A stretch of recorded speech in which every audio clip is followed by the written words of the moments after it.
Le débat opposant sport et écologie est de plus en plus important. Ce débat commença en 1976 lorsque dans la ville de Denver, les habitants se rebellèrent pour ne pas accueillir les JO, qui semblaient trop polluants. Depuis cette période, le débat entre écologie et événements sportifs intervient systématiquement au lancement de ces grands événements. Peut-on réconcilier les grandes manifestations sportives et l'écologie? Devons-nous arrêter ce genre d'événements pour privilégier le manque de pollution? Par exemple, le Tour de France, est-ce un événement considéré comme écologique? On pourrait se dire que le vélo est un moyen de transport écologique, mais d'après une étude de 2013, chaque édition du Tour de France laisserait environ une empreinte carbone de 341 000 tonnes.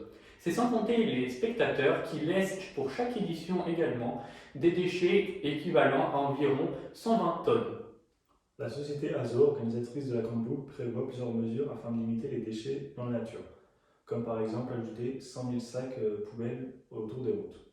La caravane parcourt 3500 km et envoie des objets aux spectateurs qui seront sûrement jamais utilisés et même peut-être laissés dans la nature.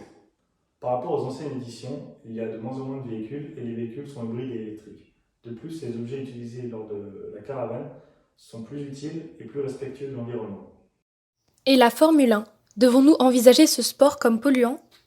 D'après la FOM et la FIA, la Formule 1 rejette environ 256 000 tonnes de CO2 par an.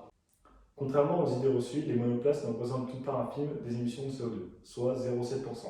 Ce qui pollue le plus dans ce sport reste tout de même le transport des voitures qui se fait par avion. Il y a également le déplacement des spectateurs et des techniciens, ce qui pollue pour environ 70 000 tonnes de CO2 par an. La Formule 1 a comme objectif d'avoir des monoplaces à zéro émission de carbone et d'avoir une logistique des déplacements plus optimisée pour 2030. De plus, pour 2026, ils espèrent utiliser 100% de biocarburant et de réduire de 65% les émissions de gaz à effet de serre. Dans ce cas, pourquoi créer de nouveaux Grands Prix au Qatar et en Arabie Saoudite? Qu'en est-il des Jeux olympiques?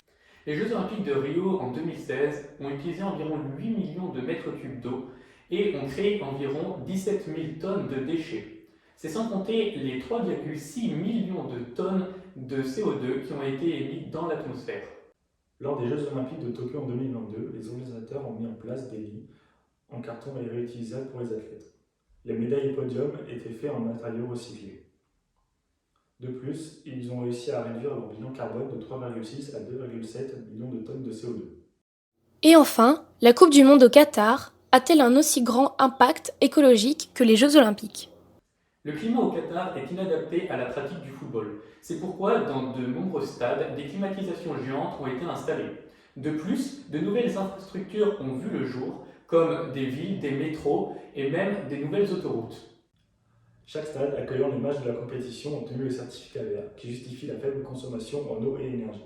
D'ailleurs, un de ces stades a été construit uniquement à partir de conteneurs. Il est donc démontable et facilement transportable.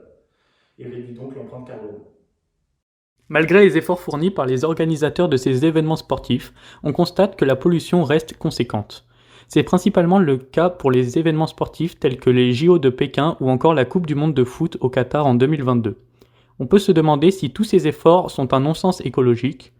Toutes les mesures permettent de diminuer une partie de la pollution, mais ne pourront jamais les faire disparaître totalement.